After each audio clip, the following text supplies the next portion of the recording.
એક તરફ ગુજરાતની મોટી pharma company Zydus life sciences અને બીજી તરફ સ્વિટ્ઝરલેન્ડની એક દિગ્ગજ ફાર્મા કંપની નોવાર્ટિસ, બંને વચ્ચે કેન્સરની એક દવાને લઈને વિવાદ થયો. મામલો દિલ્હી હાઈકોર્ટમાં પહોંચ્યો અને કોર્ટે ઝાયડસ લાઈફ સાયન્સીસને એક ઝટકો આપતો ચુકાદો આપ્યો અને કહ્યું કે ભાઈ તમારે 2029 સુધી રાહ જોવી પડશે. તો શું છે આ આખો કેસ તે જરા આપણે વિસ્તારથી સમજીએ. આખા વિવાદનું કારણ છે ડાબ્રાફેનિબ નામની કેન્સરની એક દવા.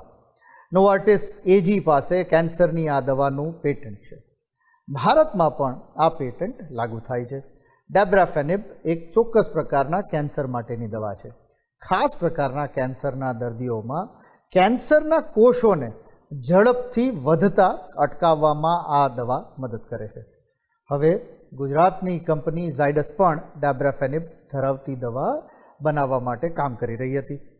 નોવાર્ટિસને લાગ્યું કે તેની પાસે જેની પેટન્ટ છે તે દવા ઝાયડસ કંપની બનાવી દેશે અને માર્કેટમાં કમર્શિયલી વેચાણ માટે જો મૂકશે તો તેનાથી જે પેટન્ટ રાઇટ્સ છે એનું ક્યાંક ઉલ્લંઘન થાય છે.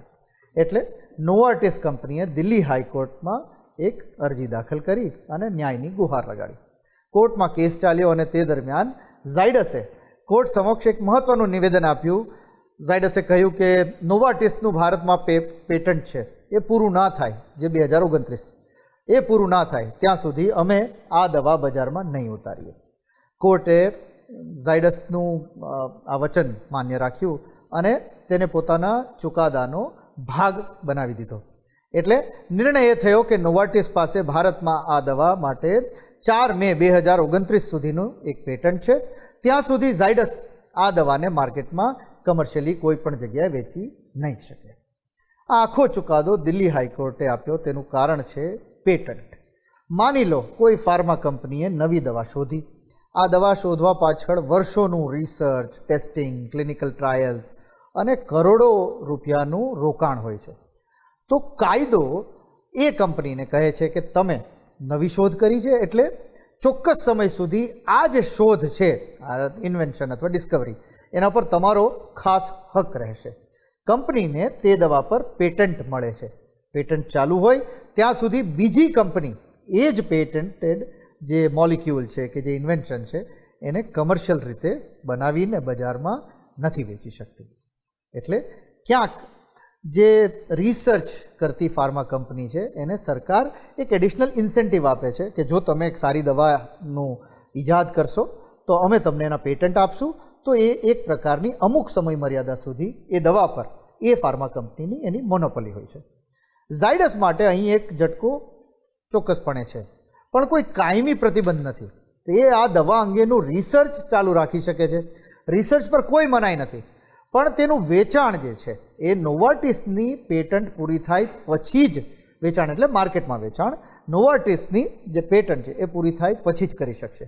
પેટન્ટ એક્સપાયર થાય પછી સાચું કહીએ તો આ જે મોલિક્યુલ છે જેનેરિક ગણાશે. તો ઝાયડસ પણ બનાવી શકશે અને વેચી શકશે. અને મારું માનવું છે કે જો બીજી ફાર્મા કંપની પણ ત્યાં સુધી એનું રિસર્ચ લઈ ગયું હશે તો એ પણ આ જે દવાઈ છે કે આ મોલિક્યુલ છે એનો ઉપયોગ કરી શકશે. અહીં હાઈકોર્ટે ઝટકો ઝાયડસને આપ્યો છે, પણ તેનું નુકસાન મને એવું લાગે છે દર્દીઓને થવાનું છે. જ્યારે એકથી વધારે કંપનીઓ કોઈ દવા બનાવે ત્યારે બજારમાં કોમ્પિટિશન વધે છે અને કોમ્પિટિશન વધે એટલે દવાના ભાવ પણ ક્યાંક રેશનલાઇઝ થાય છે. કેન્સર જેવી ગંભીર બીમારીમાં દવાનો ખર્ચ એટલો મોટો હોય છે કે દર્દીના પરિવારની બધી બચત વપરાઈ જતી હોય છે. એટલે ઝાયડસ જેવી ભારતીય કંપની જ્યારે કોઈ પેટન્ટેડ ડ્રગનું જેનેરિક વર્ઝન બજારમાં લાવે છે ત્યારે સ્વાભાવિક છે એક આપણી કલ્પના હોય કે દર્દીઓને સસ્તી દવાનો વિકલ્પ મળી શકશે. પણ આ કેસમાં એક કમર્શિયલ ઓપોર્ચ્યુનિટી માટે હવે થોડી એમણે રાહ જોવી પડશે. નોવાર્ટિસ ભારતમાં આ દવા રેફિનલાર 75 mg નામથી વેચે છે. તેની 28 કેપ્સ્યુલ્સનો ભાવ આશરે 46,000 થી 48,000ની આસપાસ છે. આ દવા દર્દીએ સામાન્ય રીતે દિવસમાં 2 વખત લેવાની હોય છે. એટલે 28 કેપ્સ્યુલ તમે સમજો કે 14 દિવસ ચાલે. આ એક જ દવાનો મહિનાનો ખર્ચ 92,000 થી 96,000 રૂપિયા થાય જો ડૉક્ટરે પ્રિસ્ક્રાઇબ કર્યું હોય કે તમારે આખો મહિનો આ દવા લેવી પડશે. જો તેની સામે અત્યારે બીજી કંપનીઓ પણ દવા બનાવી શકતી હોય તો તેનો ભાવ કદાચ આટલો બધો તો ના જ હોય. ભારત જેવા દેશમાં કેન્સર જેવી ગંભીર બીમારીઓની દવાઓ બને તેટલી સસ્તી મળે તેવો પ્રયત્ન થાય તે જરૂરી છે. પેટન્ટ કરતાં પેશન્ટને એફોર્ડેબલ રેટે દવા મળે તે વધારે મહત્ત્વનું હોવું જોઈએ. શું પેટન્ટના કાયદામાં પરિવર્તનની જરૂર છે? શું દર્દીનું હિત પહેલાં ન આવવું જોઈએ? આવા અનેક સવાલો અહીં ઊભા થાય છે. પણ એની સામેનો એક સવાલ એ પણ હોય કે જો તમે કોઈ કંપનીને એણે જે દવા બનાવી છે એ રિસર્ચ માટે સ્પેશિયલી કંઈક ઇન્સેન્ટિવાઇઝ ના કરો તો શું એ દવા બનાવતી કંપની નવી કોઈ દવા ઈજાદ કરવા માટે, ઇન્વેન્ટ કરવા માટે એટલી મહેનત કરશે?